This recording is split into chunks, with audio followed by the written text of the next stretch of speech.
kõigile, teiega on siin Kristel ja siin on tänased 3 kaarti. Soovige siis oma 3 soovi või küsige oma 3 küsimust. Oligi lihtsalt üks kaart, mis võiks kõige paremini resoneeruda tänase päeva energiatega. Mul on siin uus kaardipakk rõidade tarkustest. Või kuulata, missugune kaart sobib missugusesse osasse tänasest päevast. Ja ma tõmbasin oma täiesti uues kaardipakist esimesed 3 kaarti. Ma küll õpin seda pakki veel tundma, aga mul on hästi põnev. Ja esimene kaart on The Great Mother, suur ema. Sellele tegelikult klassikalisest Taro Rider-Waite'is ei ole otsest vastet, sellepärast, et ta teoorias vastab mitmele kaardile. Aga see on fantastiline kaart, see on tõesti fantastiline kaart. See on maa, külluse, emakese maa energia, see on looduse energia, see on ürgne, hästi võimas naiselik energia. See näitab küllust, emadust, hoolivust, uut elu, kasvualgust, võib-olla ka loodustsüklit. Päevakaardina võib ka tähendada ilmamuutus tegelikult, aga see kaart võib ka näidata, et teie ellu tuleb uus energia, mis on toetav, viljakas või siis kuskilt kõrgemalt teil on toetus naiseliku energia poolt, naisterahva poolt siis. Ja see kaart tähendabki küllust, paranemist ja emotsionaalset tasakaalu. Ja tööalaselt on see stabiilne, rahulik kasv.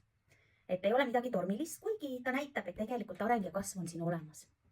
Muutused. Väga hea aeg on midagi laiendada, midagi uut alustada, midagi teha. Olgugi tegelikult meil kuulub veel retrokraadis paar päeva, et kannatage ära. Aga see näitab, see energia on teis olemas. Te olete piisavalt saanud informatsiooni, teil on piisavad oskused ja teadmised selle jaoks olemas juba. Teie energia on piisav. Fantastiline kaart. Ja tänane kaart number 2 on tulejumalanna.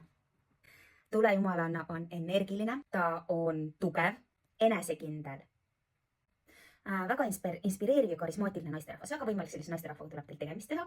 Või võimalik, et see julge naisterahvas on ka võib-olla teie ülemus või hoopis spirituaalne juht.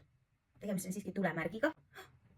Uskumata, minu spirituaalne juht on tegelikult lõvitähkujust. Naisterahvas. Huvitav ja vaatame seda Telegrami kanalist kirjutada. Ja päevakaardina võib-olla ta ütlebki, et ärge pugege peitu, vaid tehke, olge olemas, sellepärast, et teie energiast, teie karismast piisab selleks, et kõik täide viia. Nagu te näete, see naine siin ta teeb ise, sellest on piisav. Aga võib-olla tõesti, keedate suppi, potitäie Porsche, mul on kusjuures Porsche tänaseks plaanis. Maa 10. See kaart näitab seda, et te olete näinud vaeva ja jõudnud sellisesse kohta, kus te olete külluses, teil kõike jätkub. See on majanduslik kindlus ja edu. See võib ka olla perekonnapärand, kus teil on hästi tugevad traditsioonid ja juured, aga see on teie püsiv töö, nagu te näete, mis on viinud teid sinnamaani, et teil tegelikult olete nii 2 jalaga maa peal ja teil kõike jätkub. Kui me räägime